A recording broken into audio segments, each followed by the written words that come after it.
Hi everyone, welcome to this channel.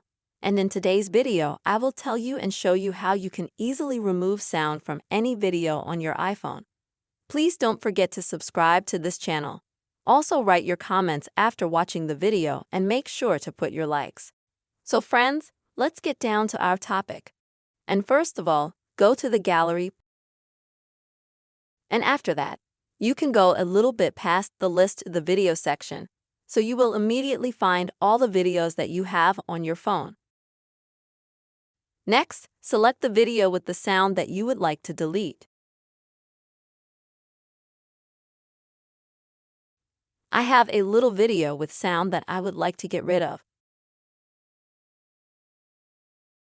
And in order to do that, you have to click on Edit in the upper right corner.